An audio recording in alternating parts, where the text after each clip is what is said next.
Good evening and welcome to another edition of the Checkdown here on FTSN. I'm Bobby Melendez, joined always by Russ Morgan. Dave Stager is off tonight, celebrating his lovely wife, and happy birthday to Mrs. Stager. We got a lot to talk about in the NFL, a lot of news going around, coaching hires. The Raiders have found their head coach. The Jets, as a Dolphin fan, I don't care, but it's the Jets, gotta care. But Russ Morgan's Jets get their coach, and it's the guy he wanted. We'll get into all of that. Plus, the NFL playoffs is we got the NFC and AFC conference championships coming up this weekend. We'll talk about that. But before we do, Russ, how you doing, brother? I'm doing good, Bobby. Glad to be on here tonight. Feeling good. Had a solid show last night with our interview on deck with Rolando Garcia from Long Beach State. But pumped. Hopefully, we get another ready for AFC NFC Championship game. Pumped for our hire, but hopefully we get another couple good games this week. So last week was pretty good. So I'm hoping to just continue the trend. Give me some good football. That's right, man. We've been busy. You had a great show last night. You had, again, like you said, Rolando Garcia, the pitching coach for Long Beach State University. You know, formerly of Tampa Bay Rays. You guys had a great conversation. You're on here tonight. Tonight I'm here doing check down, and tomorrow morning I'm doing Fin's Talk today with Fish Tank, and then I got to coach a basketball game at 2:30, and then I'm coming back, and then I got to do the Saturday night main event draft preview with On the Clock episode 2. So busy week on FTSN as always Hey, for us. that's good. Makes the day go by quick. It does, and content is content, my man. But everybody who's tuning in, thank you all for watching. Hit that like and subscribe button, and we'll get rolling here with our first bit today. Breaking news today on the coaching front. It's been going fast, but the biggest one, the Raiders, Tom Brady and the Raiders have found their head coach, and they hire Super Bowl champion, former Seattle Seahawks head coach Pete Carroll, who is set will be the oldest head coach in NFL history come next season. Russ, you saw this news come through. What was your first thoughts, man? I saw this news. I was a little surprised, honestly. I'm like, I know he probably got a solid deal, but to go to the, being of his age, going to the Raiders, not right now set up in a position to draft a quarterback. Maybe they move up, but not having a solidified quarterback, I was a little surprised that Pete would take that job.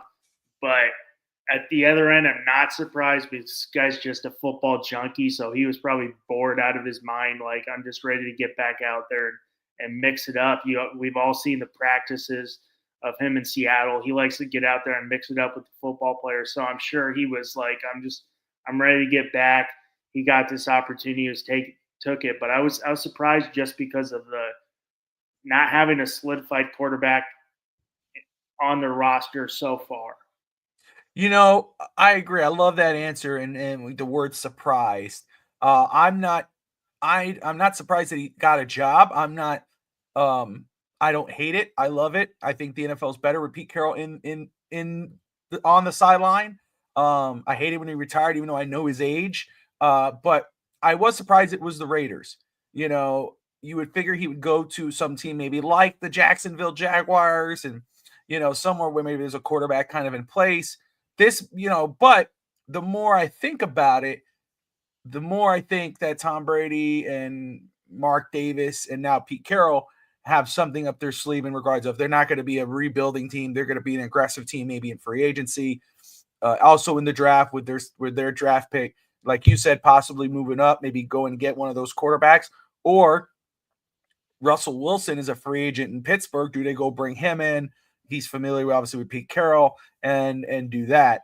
I don't hate the move, but I think surprise is the great answer. But again, as more as I think about it, I don't think Tom Brady and Pete Carroll are going to be idle by. I think they have a plan in place to make the Raiders competitive. You think about the AFC West, man. I mean, Sean Payton, Pete Carroll, Jim Harbaugh, and Andy Reid. I mean, That's nuts. Oh, dude, that is some coaching pedigree up in the AFC West. And I just think it's exciting for the Raiders.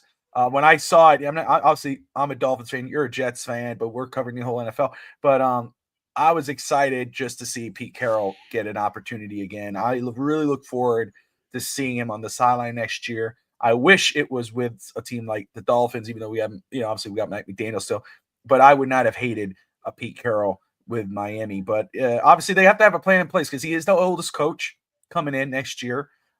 He's young at heart. We all know that. So I did see, even though the Cowboys, we'll talk about that more later, but the Cowboys, a lot of fans are a little up in arms with the Dallas fans because it looks like they're leaning towards Brian Schottenheimer. But does Schottenheimer follow Pete Carroll and become the heir apparent there? Or does he take the job in Dallas and probably be a lame duck? We don't know, but we'll get to Dallas and we'll see what happens with the Raiders. I think you kind of hit it on the head there. Like I said, surprised. I wasn't surprised. I was with you. I'm not surprised he got a job. I knew this guy, like, he's not going to stay away. It was more just like both of us said, the location being. I'm not. Yeah, I mean, it's just his age comes in, and he's what? He's going to be the oldest coach going to that. But I mean, I guess like you said, Brady's got pull. Brady's got pull. Yeah, that's the more, again, like, the more I thought about it, I'm like, he's not going into this thinking, okay, I have 3 to 5 years to build a team. And, no, this is a team that's going to be aggressive. This is a team that has probably a plan in place going, okay, if we don't get this guy, we're going to target this guy, And so I think that's why he was comfortable taking the job. I think that's why Tom Brady was comfortable offering him that job. I keep saying Tom Brady, even though we know Mark Davis is the majority owner, but the reports is that Tom Brady took the lead, on this, and is taking the lead on the Raiders. So it's really his team. And again, don't hate it. Just surprised Pete Carroll chose it, but we'll see how it plays out in Vegas. Moving on to. Well, I know there's some fan bases that would like their owner to, a couple fan bases in the NFL would like their owner step back a little bit, but we don't need to drop any names. But I know there's some fan bases in the NFL who'd like their owner to take a step back and not have as big a part. Well, it's crazy because obviously Tom Brady's a minority owner. I don't know how long he plans on being in the commentating booth or whatever you want to call it. Obviously, I don't think it will be long because he's being more active with the Raiders than you would think a minority owner would be. I would say he's the minority owner, but de facto president of football operations at this point. And I mean, would you rather have him as your head of football operations, a proven winner on the field, a competitor, or would you rather have some rando or maybe an actual owner who comes from running a bank, running your football team? I think Raider fans, are more comfortable with Tom Brady being the guy running the show compared to Mark Davis with his bull haircut sitting there making decisions. Bulldog Raider, man, what's up, my man? There you go. The hiring side was so much more button up compared to past Raiders, thanks to Brady. There you go. So we got a Raiders fan in the house, and who's looks like he likes what happened and is happy with the hire for Pete Carroll. Again, Russ and I like it. We're surprised Carroll went there, but hey, man, if you're a Raiders fan, you should be excited. I think there's some big plans going on with the Raiders, and we'll see how it plays out throughout the offseason as the offseason plays out. Something about, I know we both are in the same boat. We hate the Patriots, but you can both, like, I hate them. We hate Brady with the passion, but you can still love him at the same time and respect everything you're seeing when you see him play. But there's just something about the guy that, he knows his football. And, you'd rather have him take him over all the other owners. Like, hey, this guy knows football.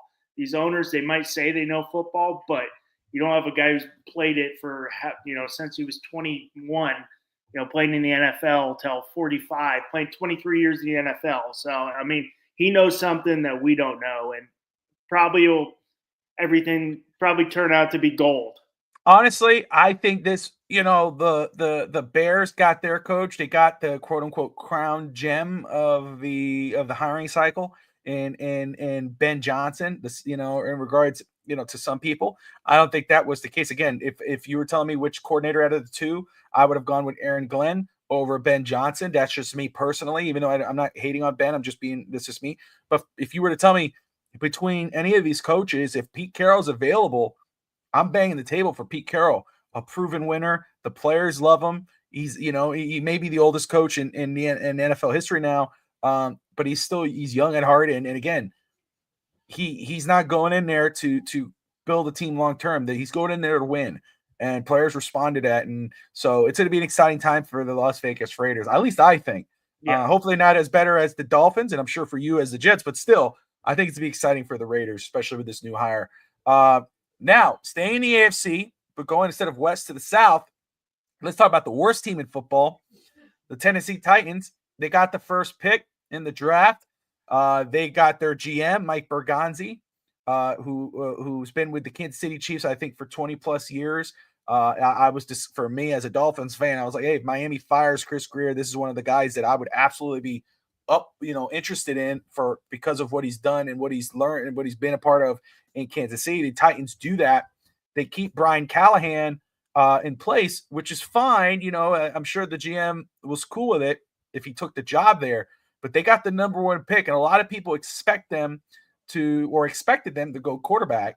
I don't think it would be the best decision, really, because like I've told you offline and on the show, there's really, even though I think Cam Ward's have a first round grade on him, I wouldn't be comfortable taking a quarterback with the number one pick. I'd look at trading down or getting one of those blue chip type players. Yeah. And the Titans say, hey, look, we're not going to pass on any kind of we're not going to pass on a generational player at one.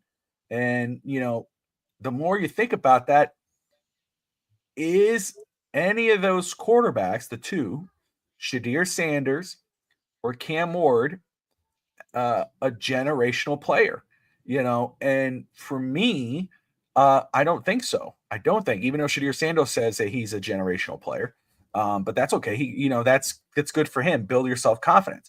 But you got to look at it. Is that Travis Hunter? Is that Carter from Penn State, the edge rusher? So, Russ, first off, your thoughts on the Titans bringing in Mike Berganzi as the GM, but also what you think they might be doing, even though it's very early in the process. What do you think what they may do at number one? I mean, well, I don't know much about this GM, but I mean, picking from a solid talent pool there, picking from the Chiefs is always a good way to go off picking a GM, a guy who's been involved in that. Because I mean, even before Mahomes, when they had Smith, they were good, and they had years in the early 2000s. They were still pretty, competitive. So that's a good one. A very good hire for them. I was surprised, I guess they probably brought in a GM who knows the coach, because he wouldn't come in and be like, we have no relationship. Because, I mean, I've seen with my team, you hire a head coach, and then you hire a GM who has no relationship, usually never works out. But so he's got to have some type of relationship with Callahan. On the first pick, I'm kind of with you too. I would only go Cam Ward as a quarterback for me. I think Shador can be very good. I just don't. I mean, what he does, his arm strength isn't all that amazing. He doesn't run at all. He's going to get killed like he did in college, because he got killed at Colorado too. I mean, that would be the only guy. But are you going to pass up a generational talent like Travis Hunter, who could play two ways? I think, in my opinion, I think he's just a corner. You put him at cornerback, especially in the NFL. You don't see a lot of 6'2" guys in the cornerbacks in the NFL with his wingspan, and his athleticism is off the charts. Or you go with the edge rusher from Penn State, Abdul Carter, who is just an absolute freak, who I want, even though we're loaded up on edge rushers now. I'd love him to fall to 7. I mean, I watch a lot of college football, obviously, and every Penn State game, this guy, even when he's hurt, he was hurt against Notre Dame, and he was playing like 60% of the snaps, and he still was a problem, and he's hurt. So, I mean, would you pass up one of those two guys just because quarterback, I guess, is so much of a need? I'm even looking at, I got Giants fans that are like, hey, we need a quarterback. And I'm like, are you going to sacrifice future draft assets to move up for either Cam Ward or Shador? And then maybe they don't pan out. Like, hey, you took Daniel Jones a couple years ago. It didn't pan out. You took him with a high pick. Would a Giants want to move up for one of those two and then 3-4 years down the line it not pan out and you're in the same spot. And we're all seeing all projections, but we're all seeing next year's class supposed to be, immensely great too. So it's like, I know it sucks as a fan to sit and, and wallow and see your team lose, but in the long run, if I was, which the Jets kind of are in that situation, I'd rather wait for 2026 than 2025. But I also say that when Mahomes was there in the draft, our GM said, I'd rather, not take a quarterback this year and wait for the next year's class because it's better. And then you get Patrick Mahomes. So, I mean, at the end of the day, you don't really know, but I think Cam Ward's the only true first round grade, like you said. So I agree with that. But quarterbacks just get pushed up the draft board like we saw with the Eagles and Kenny Pickett. Yeah. Yeah. I mean, for the Titans, it happened with them, Malik Willis and Will Levis and company. So I'm with you. Again, if they stay there and they got to go quarterback, Cam Ward's the only one that makes sense for me. However, you think when they use the word generational, again, that's a tough word, and it's not really fair towards the player. You would think of, but the only players that I think of that, as we brought up, of course, again, is Travis Hunter, who could play two positions, like you said, and probably better at corner to be a corner, but you could use him on a few offensive sets. He's versatile. Abdul Carter out of Penn State. The other one, which again at the first pick is just unthinkable now, especially in this day and age of NFL of pro football, is Ashton Genty, out of Boise State. I mean, that dude is talking about phenomenal and possibly a generational type player. But at number one, it's a tough sell. For me, if I'm the Titans, my guess or best case scenario for what you brought up, if they want to try to, obviously they want to get a quarterback this year, but if they could wait just maybe a round or two, then they could do that and then go ahead and move up or be in that position next year and go get one of those top flight guys, Arch Manning, possibly, maybe. If I'm the Titans, what I would do is field up the offers to say, hey, who wants this first pick?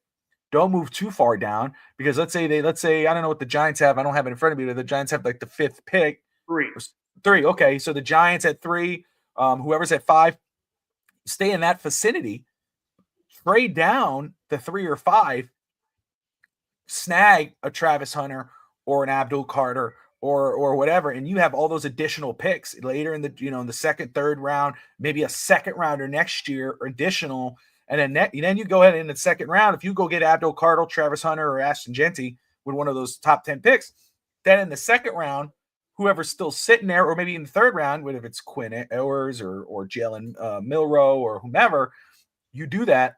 You then you see what you got in that guy. If you don't, you have these additional picks that you could possibly move up next year, and now your team is more stacked and prepared to go. 100%. I just don't know I think Cam's the cream of the crop for the quarterback class. And I watched, and I'm sure as you did too, I watched a handful of Hurricane football game. I like Cam Ward at Hurricanes games this year. I like Cam His growth this year was crazy. His growth, but his just maturity. He doesn't overreact to anything. He seems cool and confident every time, and he's got a strong arm too. I mean, I like his maturity. I really do. He doesn't seem like he gets flustered too often. But after that, they're saying Shedeur. I don't see much of a drop off from Shedeur from Jackson Dart, who played big time football at Ole Miss. He was playing top of the line defense. What's the drop off of that? Where maybe you get a top flight guy like Hunter or Carter, and then you go second round with Jackson Dart. Maybe you bring in a guy like Kirk Cousins, who is a little older, working that. And then if it doesn't work out, you throw Dart in there, see if he works out instead of, shooting, because Cam Ward is, even though as much as I like Cam Ward, you probably like Cam Ward too. He's not a sure fight guy either. He's the best of the class, but is he in next year's class, you're going to have Manning. We'll see how he does. Everybody's pumping up Arch Manning, but he's played a couple games. It's more name than anything right now. We'll see.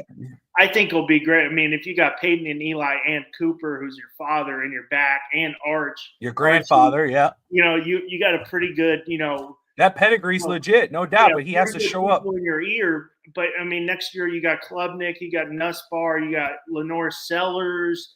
I mean, it's not just Arch; it's a deep class. So I would even do. Hey, you take Travis Hunter, and I mean, my thing is he can play receiver, but we see a lot of 6'2" receivers in the NFL. Yep. It's not like it's an unseen thing. Corner with his length and his size and his athleticism is not really seen, where he can cover everybody, So I mean, I would go that route and take a flyer. I know they're probably national people in Tennessee is probably like, fuck, we did that a couple years ago with Will Levis, but Will Levis sucked his junior year or senior year at Kentucky. Yeah, you were going on upside with Levis. You saw the arm strength, you saw the raw talent. But again, it just didn't work. And obviously Callahan that wasn't Callahan's guy. If whoever Callahan takes here, especially if it's the first pick, we know that's his guy, and then he's married to him. I will say though, as much as I think, again, I would either trade down or go get somebody other than a quarterback. Cam Ward, I don't think is a bad pick just because what you just discussed. I mean, the jump, the maturity he has, the jump he made from I'm trying to remember Washington State to Miami talent-wise, and just the way he extend plays, the clutch gene. I mean, even when they were down and the defense obviously was not helping them in Miami, he would come in and lead his offense down the field. You want that in a quarterback. You want a guy with that type of. He's a playmaker. He's a football player.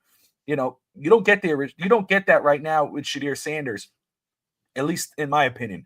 Shadir Sanders is not somebody who's gonna. He has the ego. He has everything you want in regards, you want him to, be a leader and lead his guys and fire everybody up. And he has that. It's just, though, if you're telling me who has the most upside and who's the better quarterback, I'm rolling with Cam Ward. And it's tough for me to sell me on drafting Shadir Sanders in the first round, let alone the top 10, top 5 in that area.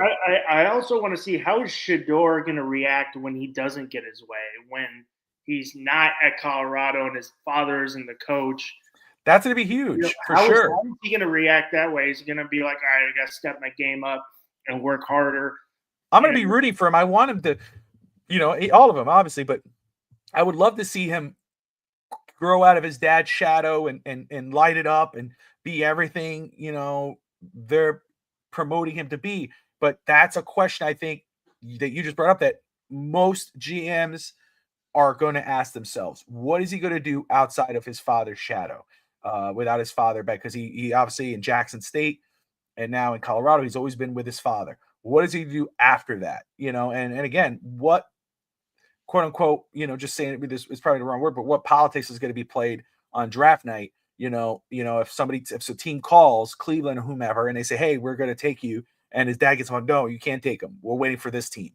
And does that push him further down? And does, finally then in the second, third round, some teams say, okay, now we got to take him. Who cares what his dad says? It'll be very interesting to find out what happens there. But I think the Titans getting the number 1 pick, they're in prime position. They could go with the best player that's come out in a little bit, or they could trade those picks and ransom it and prepare for the draft. The quarterback's always hot, but if you're not 100% sold on the quarterback, either take the best player available, that's always great, or trade down and just accumulate. Now looking at the draft, I'm like, what happened to the days where we had defensive players going number 1 overall? We had offensive linemen going number 1 all. Even with Shedeur, if you watch Colorado games, his offensive line, he was just getting absolutely killed. I'm like, and a lot of these guys getting drafted, these quarterbacks, minus, I guess Jaden Daniels, they go to a poor team. And even we saw the Vikings, Sam Darnold took him a long time to figure it out. He was terrible with the Jets, but he was getting killed. So, these guys, Cam Ward goes to Tennessee. How is that offensive line going to hold up for him to grow? Because that's how you grow. You want to throw him in the fire, but if your offensive line isn't strong, you're going to fail quick. And you can't judge his performance adequately with a bad offensive line, because you're going to go, oh, he's a bust. Is he really a bust? Because look at look at the Baker Mayfields and the Sam Darnolds of the world and the Geno Smiths when they have a decent team around them and a decent offensive line. Look at what they could do. It's not really good to judge a player in that type of situation. I agree with you. The days where you would go and you got the first pick and you're like, okay, we're going offensive lineman here, and then in that second, third round, or let's build this team up, get our offensive lineman, then we go get our quarterback, or go get your quarterback, but then you better use the rest of those draft picks to secure that offensive line, but we'll see. Obviously, we'll talk a lot about that here on the Checkdown with Stager and Russ. For those who are tuning in right now, Fridays. We'll also talk about on FTSN. Obviously, we're live coverage or this continuous coverage of the draft. Sundays at 11 a.m. Eastern time on the clock. The NFL Miami Dolphins draft shows on there. We talk mainly Dolphins draft, but we talk NFL in general. And so just tune into that for more draft talk as we move forward this offseason. I'm just excited for what we got cooking here on FTSN. Around the league, we're just talking the Titans and their new GM and what they may do with the number one pick. But let's talk about a team in their division. The Jacksonville Jaguars finally get their head coach. There was some drama there because lots of drama. Well, you're in that area, dude. So fill us in. What happened? What did this guy was supposed to go to Tampa Bay. He was supposed to go back to Tampa Bay. They fired their GM. Trent Belk in Jacksonville, and they call this guy back. So why don't you let everybody know what the hell happened in Tampa Bay and Jacksonville? Fuck do I know, dude? I was surprised as everybody else, but I'm watching the McAfee show. I'm watching. Yeah. Will Howard's eligible. He was in college for like 6 years.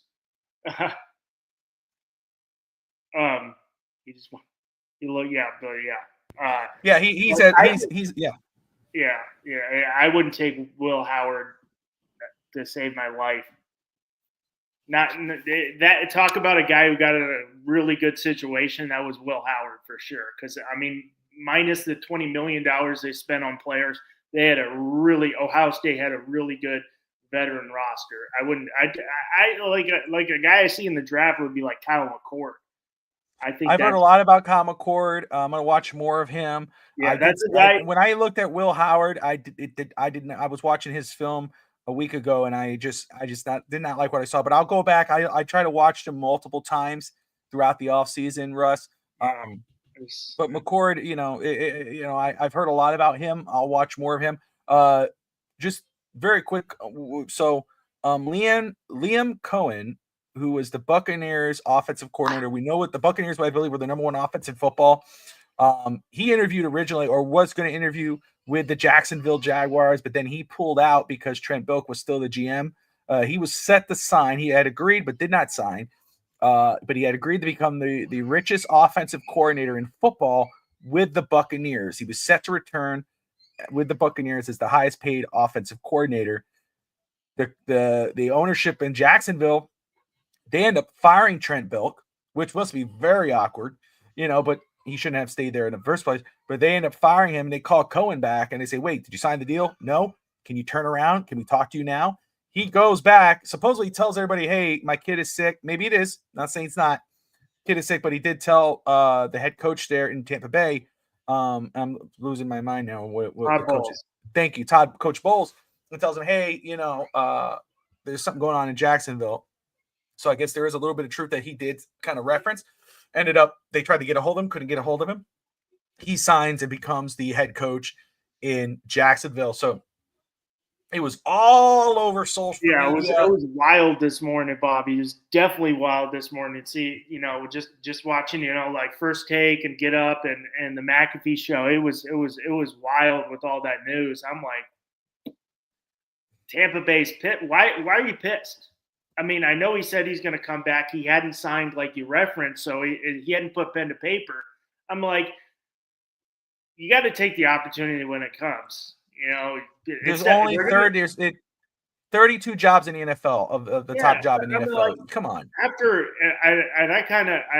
saw something like this has been like with Ben Johnson. I'm like, after a while, they're going to stop offering those jobs because they're going to be like, what's the point of bringing you in for an interview if you've rejected 3 straight years? You got to take it when you can. And that's probably why Ben Johnson was like, hey, I got to go now. I've turned it down for 2 years. This opportunity is not going to be around. And we're going to talk about that a little later with the Cowboys. But, I mean, why are we – I mean, and I'm sure Todd Bowles isn't pissed at all.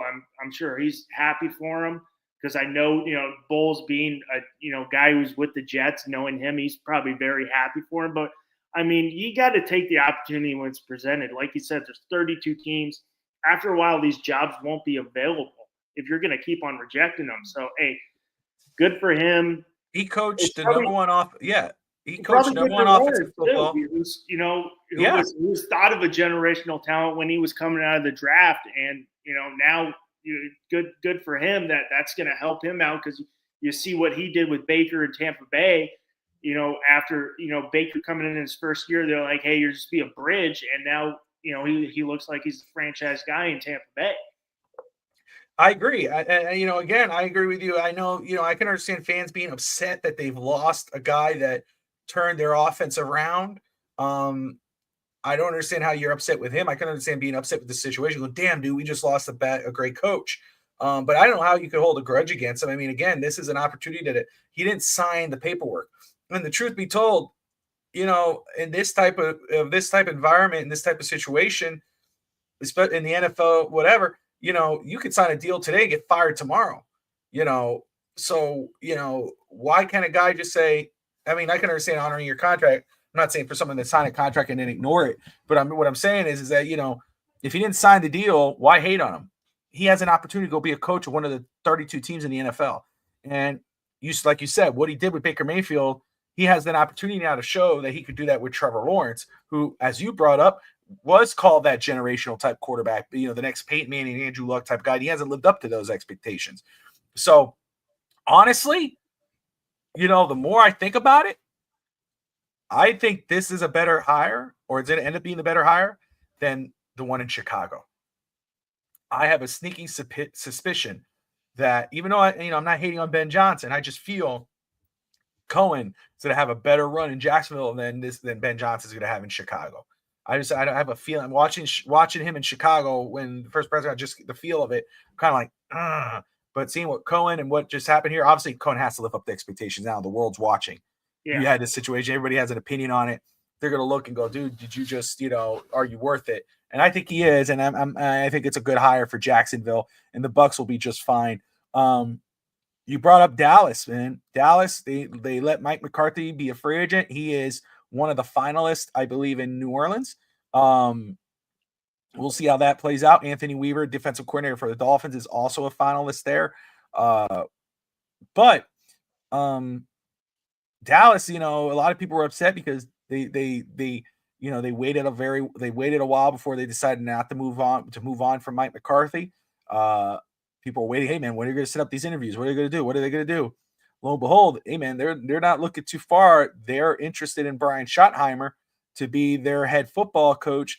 And look, I think it's has he ever been a head coach? Am I crazy? No. Has he ever? No, right? Okay.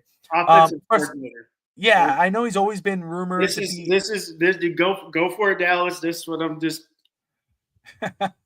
I know the guy first, Well, that's right. He was the OC with the Jets, right? And speaking of Cohen, those jobs were coming around for him at one point. He was getting head coaching offers, and he turned them down. So that's why you're not seeing it till now. That he's in the system in Dallas, that he's getting them because he turned them down so much that people just he was forgotten news. But I mean, I had him with the Jets, and I know Steger talks about the Aaron Rodgers offense all the time. His offense is pedestrian. It's very old. Run, pass, run, pass. I mean, like, you don't want him. Go for it. He's going to be a nice puppet in Dallas if he gets the job, and Jerry's going to love that. But yeah, I mean, I'm sure Dallas fans, because I know they don't like Jerry Jones, and I've being knowing people from the Dallas area, knowing working out in that very close to that area, a lot of Cowboys are not a fan of Jerry Jones, but I mean, they're not going to like Brian Schottenheimer. And they're probably mad because I mean they did wait a long time, and there's a lot of good coaches who are who we think will be good. We're all predicting we think will be good coaches that are now taking other jobs and they're sitting around waiting. So Well, and I'll say this again, and Josh Wingate, who will be on OTC on Sunday at 11. He's a Cowboys fan. We'll get his perspective on Sunday. Again though, it's like what you're getting in Dallas. I mean, and if Brian Schottenheimer is the guy that Jerry Jones feels comfortable with, it's just going to be the way it is. I guess the big thing going for IFC, obviously, he's coached for a very long time in this league. His dad was one of the best coaches in Marty Schottenheimer, one of my favorite coaches back in the day with Kansas City and so forth. So hopefully, I mean, that rubs off. I don't know. But it's an interesting cycle in Dallas. But like you said, puppet is the key word. Jerry wants his guys, and hopefully Schottenheimer does it better than McCarthy. And they, there was only one I ever thought. I mean, there's a few who in the Dallas cycle who were good coaches. Wade Phillips, Parcells. He was probably the only one after Jimmy Johnson who challenged Jerry, and Jerry kind of said, "Okay, I'm going to get my foot off a little bit." But we'll see. We'll see what's going to happen with the Dallas Cowboys. The hire is not official yet, but that's where it is leaning. You're seeing it now. Ever since they let Jimmy Johnson go, it's been downhill from ever since. And a Dallas fan, since it's been downhill since they let Jimmy Johnson go for sure. Absolutely. Moving on, we got the AFC and NFC championship. We don't bring up the Aaron Glenn hire. That's right. Oh. Yeah, I know what you're doing. I know what you're doing, Bobby. You got me. No, let's do that. Let's do that. You know what it was? I thought I brought him up, or maybe I did bring it up earlier, and I just. But you had to put the hat on. I should just block you out right now. I sit a lot. You know we want to talk about the damn Jets. Come on. I sit a lot through Dolphin stock all the time. So no, man. Talk to me, dude. Aaron Glenn. It wasn't Rex Ryan. I know you like Rex. I love Rex. I will always have a special and place. Rex is interested. They may hire Rex as the coordinator up in Dallas, but we'll see. But you got Aaron Glenn again. I said it earlier. If you were to tell me which, I said this before it even was brought up. If you were to tell me one of the two coordinators in Dallas to come in as a head coach, I would be saying Aaron Glenn. Aaron Glenn goes to the Jets. I hate it. I hope he fails as a Dolphins fan. But other than that, I think it's an awesome hire. I think he's going to be a great coach. Obviously, again, situations matter. You know how it is, man. 100%. But tell me, dude, as a Jets fan, how are you feeling about this? I'm happy. I mean, I know it's definitely a first year defensive guy. Jets fans probably be like, oh, we've been down this road before. We hire a lot of defensive coaches, so I know but I mean, this guy. It goes a long way when the guy, especially from the Jets, a guy who was drafted by the Jets, played 8 years there, a Pro Bowler there, says, I want to come to the Jets. That's my number one choice. And knowing what the Jets have been since 2015, because that was the last year, I guess 2010, 2015, we were good enough, almost should have made the playoffs. That says a lot. I mean, but it's going to go into the same thing with Saleh. Who is he going to hire to bring in? Now, I've heard Steve Wilkes maybe as a D coordinator, which I like that because he's got experience. Steve Wilkes is a very good. He should be a head coach. But I mean, I would love that because I mean, I think obviously we all know what happened with Saleh is was it Matt McCarthy or not? Matt LaFleur was the offensive coordinator, but he wasn't supposed to be the offensive coordinator. That was going to be Greg Knapp, who tragically died in that bicycle accident, which would have took over that year, and then he got thrust into that role, and it would have been good for Saleh to have that guy who's got the 25 years plus in the NFL. So it's just going to go. I think he's going to be a solid coach, and I'm joking with you guys on every show. I throw in last place. I don't know if that'll happen. I'm just like, I like to have fun. Of course. I can talk a little shit. You'll talk a little shit, whatever. It's nothing personal, it's just sports at the end of the day. You're not, we're just talking smack about each other's teams, but it definitely goes into who he's going to bring around him. I like Steve Wilkes. offensive coordinator, was it Kubiak maybe? They've been saying Brunel. Kubiak, yeah.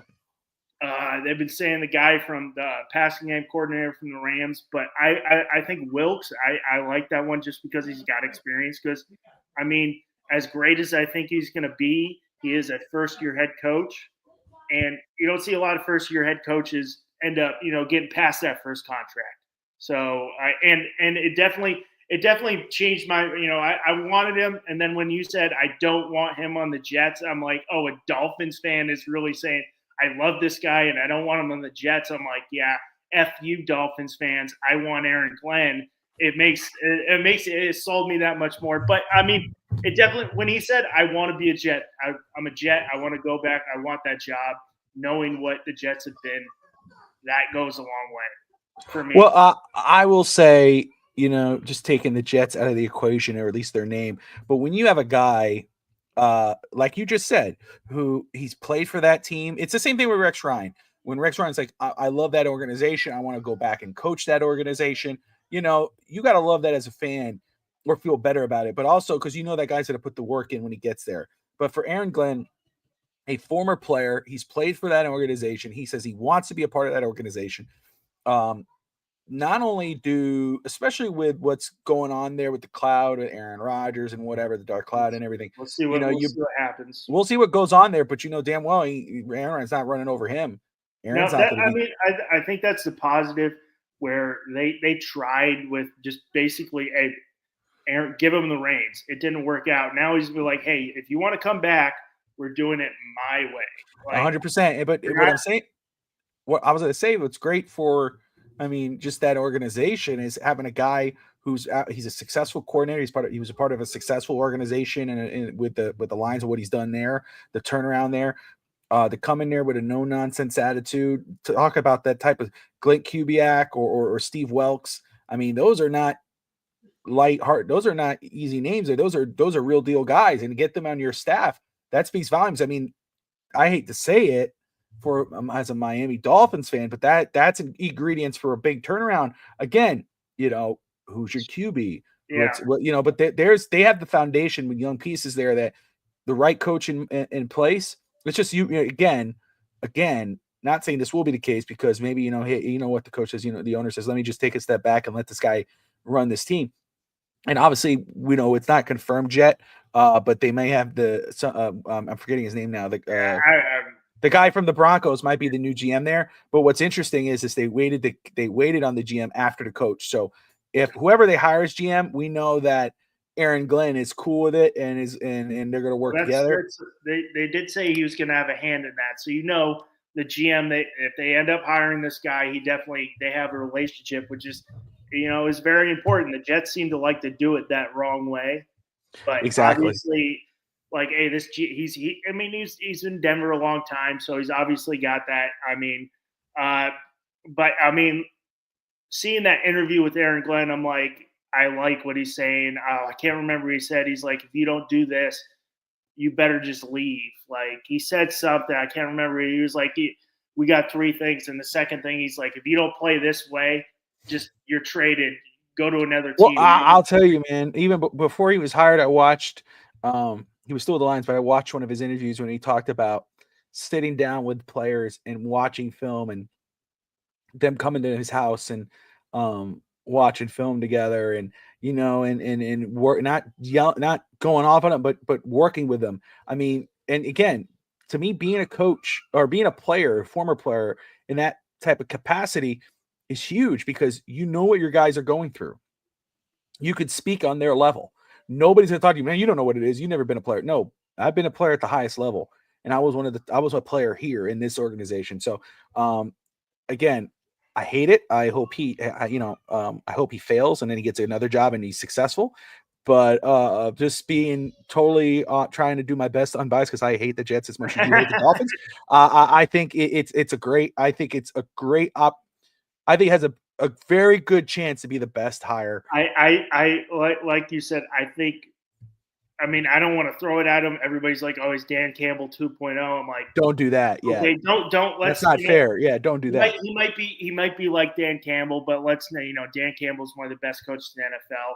He might, has that same personality. But let's, being a baseball scout, when I hear, oh, this guy, we compare him to this, I'm like, okay, that's great. He's got you see things like him, but he's not. Don't compare him to him because he's never going to be that player he's himself. So I think I don't like comparisons suck.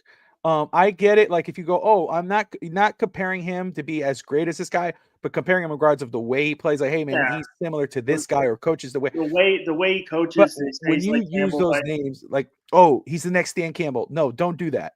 That's not fair because you're setting him up to you're not allowing him to fail. And it's, failure doesn't mean getting fired. Failure means like, oh, it takes him a year or two to get his feet wet. And then all of a sudden, oh shit, it hits off. But don't do that. It's the same thing. It's like, oh, this guy's the next Aaron Rodgers. And then he plays like the next Joey Harrington. And you're like, oh, he's a bust. And then he goes to another team. He's playing like that. I mean, but I'm with you. Are unfair. Out of the two, I think Aaron Glenn will be able to adapt himself to be a head coach more than Ben Johnson. I think Ben Johnson is an offensive genius, but coming as we all know, and coming down to be a head coach are you going to be able to manage all 53-man guys on the roster, not just offense and defense? And that's what I'm worried about with Ben Johnson. Is he going to be able to do that in Chicago? I don't know. That's the thing, but that's why, like, okay, in defense of Ben Johnson and just in general, not against Aaron Glenn, because again, I agree with you. I think Aaron Glenn's going to be the better coach. The only defense I'd give Ben Johnson in that situation, because you have these offensive gurus that come out, and whether it's a Mike McDaniel or an Adam Gase, and notice those are two Dolphin coaches, but any of those guys that come out, they're offensive guru, they really, they didn't call their own plays.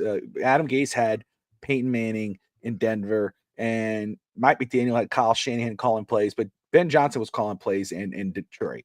And he was under Dan Campbell, and he was working on the same staff as Aaron Glenn. So he might know how to handle the players on both sides. That's one thing I love about Dan Campbell. Dan Campbell's a football coach. Oh, yeah. He's not an offensive coach. He's not a defensive. He's a football coach.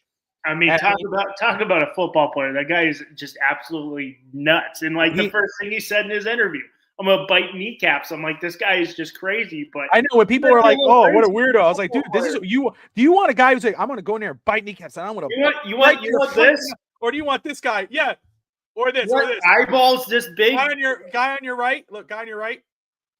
Like what? What are you doing? You want Adam Gase's eyeballs in an interview? No, give me a Dan Campbell any day of the week, man. I know. I would. The minute that press conference happened with the Jets, the full thing is, what the hell's up with Adam Gase's eyes? It's here. It's here. It's here. He didn't do that in Miami. I was like, what did he do? Now this is our head coach. I wish he would have came back to the Jets. I think that would have been awesome for you guys. I think it would have been a great situation. Adam Gase? Yeah, I wish the Jets would have hired him back. Oh, yeah. Does he have a football job anymore? Or is that just I don't know if he's an advisor now or whatever the hell, but I don't think. We're speaking of coaches. Did you see Belichick finally signed his contract? I did see that. He finally did it. Did you see the buyout after the first No, I didn't see. No, because it was it looked like an old fax. Oh, but it's like how much money he makes if he makes a bowl game, how much money he makes if he makes like the Pop-Tart Bowl or anything. What was the buyout?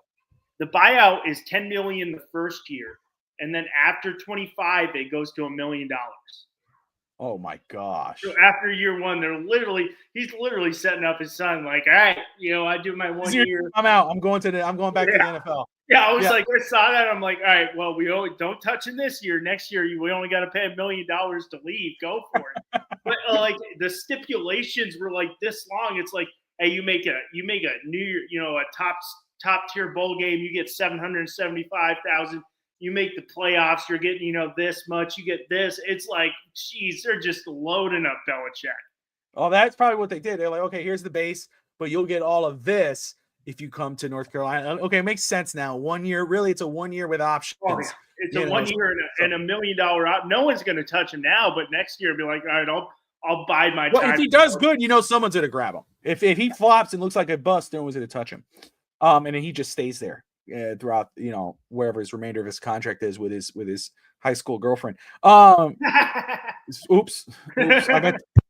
I meant to mute my mic. I'm sorry. Now, it's not like it's new information, Bobby. Everybody no, knows. I know. What do you think how old is Belichick? Like 72? Yeah. What do you think you have in common with like a 24-year-old girl? Like, what's those conversations? Like, I don't want to go with anybody who's, 10 years younger than me. I'm like, this is like, how many, a 50-year difference? What are those conversations like? Oh, man, I'm going to introduce you to my parents. It's like, I'm the same. I'm older than your dad. It's like, oh, hell no. If she, I don't even want to, that's bad, but still, yeah, if that could be 40, 50 years old, and you got a guy who's 20 years older, it makes me think of that Adam Sandler movie, he's like saggy balls, it's like, it was in like, what movie was that? Was it, oh my gosh, Big Daddy? When she's with the old guy now, right? Yeah. He's got a 5-year plan. He sees him at the end. He's like, I'm thinking of the one with Brooklyn Decker and Jennifer Aniston. He's like, what are you talking to her about? What is the Gossip Girl magazine for? And he's like, shit, Jen Aniston's on the phone with, is that really in sync? And she's like jamming out in there. Like, this is like an old school classic. Oh man. Sorry, Bill. We're just playing. Good for you, I guess. Yeah. Moving on. Let's go into playoff football here. Conference championships are going on in the AFC. Could have gone any more. It doesn't surprise anyone. You got the Buffalo Bills taking on the Kansas. Huh? Besides the one team, that's what I say. I'm saying AFC. There's no surprise. It's the two teams you expect to be there: Buffalo, Kansas City, and then the NFC, the Philadelphia Eagles, and the Washington Commanders. So, first off, shout out to the Commanders, Dan Quinn, Jaden Daniels. My goodness, I know, I have, if unless you're an Eagles fan, you have to be like, man, this is an underdog story. You want to see kind of ride it out and keep going. So let's start off though, before we get into that, let's stay in the AFC and our side of the aisle, the conference, because I'm a Dolphins fan, you're a Jets fan. You got the Buffalo Bills versus the Kansas City Chiefs. I'm going to start off and I'm going to let you round it out. I see Dolphin fans are like, we're Team Chiefs this week. I'm going to be very honest with you. I do not want to see the Chiefs. Thank you, Bobby. Win the AFC Championship. I can't stand the Buffalo Bills, but I will live with them winning the AFC Championship this year if it means Kansas City does not get in. I'm sick of the Kansas City Chiefs. Respectfully, love Andy Reid. The Kansas City Chiefs, they've done, but this whole thing with the referees and everything, whatever. No, I'm done. They've won many championships. If we can't stand the Patriots, you better not stand the Chiefs. Give it to someone else. I'm okay. I am. I'm rolling with Buffalo to win, and I'm hoping Buffalo wins. Only to lose the Super Bowl, but I am predicting the Buffalo Bills will beat the Chiefs on Sunday. You already said thank you, Bobby. So I was going to say, you're a Jets fan. I know you hate Buffalo as much as I hate Buffalo. Buffalo is the one team in the AFC East I can actually stand. I do not mind Buffalo. And, obviously now I'm on Twitter and I got all you guys. So, I get bombarded with Dolphin stuff. And I'm seeing all these, we never root for the Bills. I'm like, what did the Bills ever do to you? What did the Bills do to me? Nothing. They pain and suffering. I'm like, why does every Dolphins fan hate the Bills? I'm like, it's not I understand if the Patriots were in there, you're not rooting for them. I understand if it was the Jets, you're never, you hate on both those teams. It's the fucking Bills. They're being pain and suffering. The four falls of Buffalo. I'll root for Buffalo. I'm fine. I like Josh Allen. I'm all on Buffalo. I'm sick of the Chiefs. Just Pat Mahomes, don't get me wrong. Probably could end up being one of the best quarterbacks we ever see. I still think Brady's better than him, even though he, all you Patriots fans, you're welcome because, without the Jets, you wouldn't have Tom Brady because, without Mo Lewis, there is no Tom Brady. Thank God Drew Bledsoe survived, but, I was happy, when that happened, I'm like, oh, this is the Jets will take over the division. Bledsoe's gone. And then you get 22 years of Tom Brady or something like that. But I mean, even Troy Aikman watching that game is starting to get frustrated. Oh, it was bad, dude. He's not holding back. He's like, that's a weak call. What the heck is that? That's not a late hit. And you see Mahomes does this little, he's like this. He's like running around, just going like, and he's like, oh, I'm going to fall. I know it. I'm like, come on, that's shit, dude. You're supposed to be the greatest quarterback we ever seen. You're doing this where you're just kind of going around like this, and then you see these guys might hit you, and then you go down, or you're flopping on. I mean, I can't take it anymore. I want the Bills. Let's go Buffalo. But I mean, I guess Joe Mixon said it the best. You're playing two teams when you play the Chiefs. You are, and I just hope that maybe the NFL or the refs are like, okay, now we got our AFC championship, we got the ratings, let them play football. I mean, if they win, make them earn it, please, because like even I got Eagles for sure, fans, and like they'll always complain. I'm like, it was a penalty on Smith-Schuster. I mean, that was a penalty. Yeah. But I mean, like, I get it. It's very ticky-tack for that situation. It wasn't like he was literally holding on. It was like just a hand on the side there. It was a penalty. I mean, if we're going off of the rules of the book, that's a hold. But was it a blatant hold? It was more like, he's got a hand here. It was a ticky-tack call. But now you see some of the stuff with Mahomes, Will Anderson hit. I'm like, and they show it. I'm like, that's a clean football hit. Now I'm watching, and now you see you're watching Brady highlights, and this guy's getting his ass knocked out, and he's getting up and go, hey, nice hit, man. I'm gonna stick it to you next time, and he's getting crunched, and now nobody can touch him. So I'm all for the Bills. I got no problem with the Bills. They've had a lot. I like Josh Allen a lot. I think what they're doing this year with getting rid of Diggs and everybody's like it's done. Josh Allen's been better than ever his best career. So let's just and if the Chiefs win, hopefully it's a good game. Hopefully the refs don't take it from them. Yeah, I agree with you. I hope the refs allow them to play football. That's all I ask. And if the Chiefs win at that point, that's cool. Whatever. I mean, but I'm going with Buffalo on this, and I'm not going to be someone who's cheering on Kansas City to win. No, I just didn't. I mean, I see it. Everybody's like, you can't root for. I'm like, why can't we? I get. Like as rivals, you don't want to see them succeed and your team doesn't. But again, at this point, it's like, do you really want to see Kansas City win another one? Like to me, okay. You don't want to root for Buffalo. I'm not going to root for Buffalo in the Super Bowl. Buffalo wins. I'm going to go for the Commanders or the Eagles and, kind of let that play out, because then I don't want to see Buffalo win a Super Bowl and be able to say, oh, we have a Super Bowl. What do you have in the last century? That I don't want to see, I'm sure it'd be great for Buffalo fans and that's it'd be an awesome situation, but still, I don't then, but not this.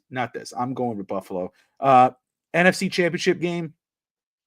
I'm going to roll with the underdog, man. I'm going Washington Commanders.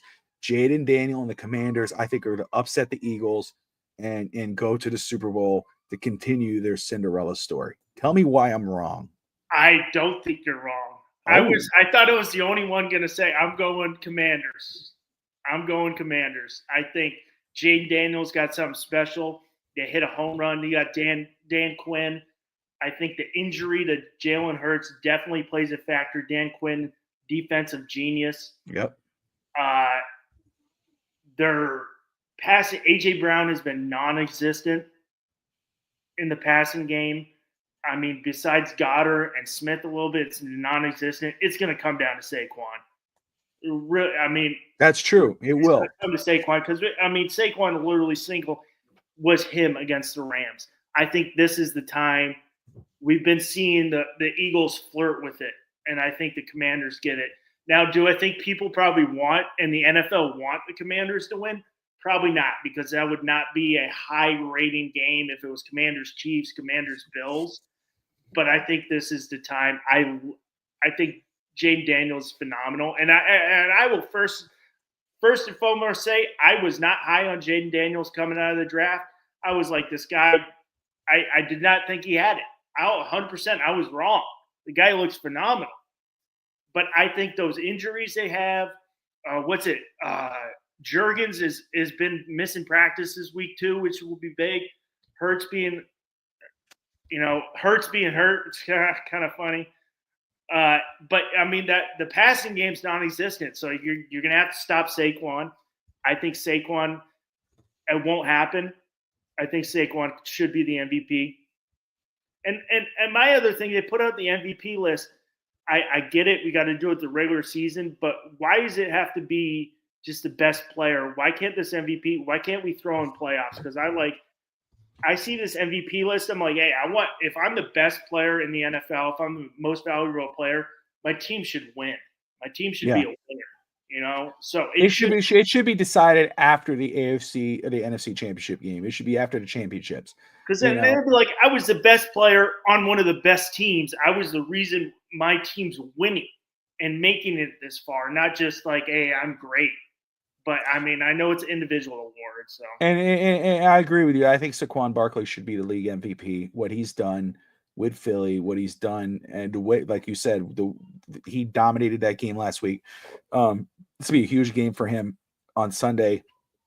But obviously, this is probably between Lamar and Josh Allen, which again, both the great players. They had great years. Again, though, I'm with Saquon.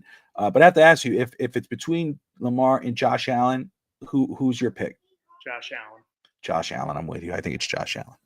I mean, the amount of picks he's thrown this year, and losing Diggs, the whole outlook on Allen this year is that offense is going to be terrible. You lost Stephon Diggs, and they got better.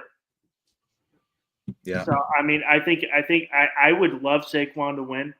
I think he's the reason he carried Philadelphia, and you even saw last week against the Rams. That's probably the reason they won, is because of Saquon Barkley, and that defense is very good. I'll give it.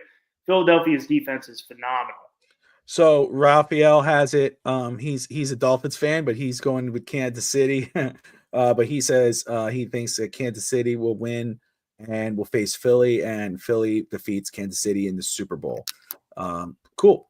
And so Ralph, Jose, Bulldog, Raider, all those who are tuning in, we appreciate you guys watching the Checkdown here on FTSN.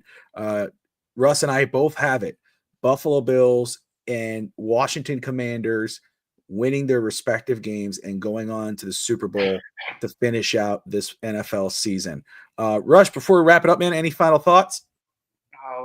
End of the day, Bobby, I don't want to see it. I want good football. That's all I really want. I want good football. That's all I care about. Nothing worse than waking up on Sunday than watching 4 crappy football games. So at the end of the day, my team isn't in it. I just want good football to make my Sunday good.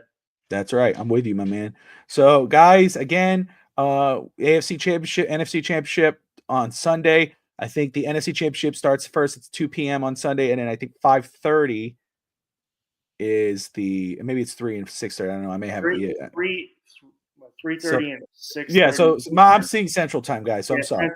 3, which is honestly, I think, sent for an NFL watching,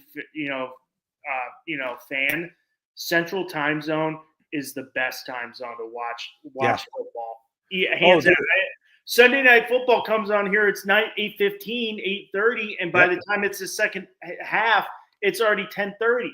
Dude, trust me. I love being on Sundays. I'll do our pregame show, and then after I'm done, it's here comes time for the game. It's 12:00, done. And then the game's over at 2, and we got the day. It's definitely the best, because I'm like I can get a little something done, but like here on the East Coast, which is great. I guess we got football. But I got to wait so long for that first game to start at 1:00. At least I'm like, hey, I can get a little something done. I can, go to church or something, and then, make my breakfast and ease into it and then watch. Here it's like that. And I'm like, I get home, make my breakfast. I'm like, I still got an hour and a half till, kick off. Well, Jose, Raphael, Raider, Bulldog Raider, everyone who's tuning in. We appreciate you guys watching on the Checkdown. If you haven't yet, hit that like and subscribe button. Tomorrow, I'll be back on for Dolphin fans who are watching at 11 a.m. Eastern time, or excuse me, 12 p.m. Eastern time, noon. I'll be on for Fins Talk today. We'll talk about the draft and the 13th pick for the Dolphins. And then at 6:30 Eastern time, I'll be back on for No Holds Barred Wrestling Podcast. We're going to preview the Saturday night main event, and Sunday draft talk for On the Clock on 11 a.m. Eastern time. So if you haven't yet, hit that subscribe button, hit that notifications bell. A lot of great content here on FTSN. Russ Morgan is on the Touchdown in Paradise College Football Podcast that usually airs on Wednesdays mornings or noons, but Wednesday nights is on for the On Deck Baseball Podcast. If you love baseball, you're going to love On Deck with Russ Morgan at 7:30 Eastern time. That's Russ Morgan. I'm Bobby Melendez. Good night, guys. We'll see you next week. Or actually, I'll see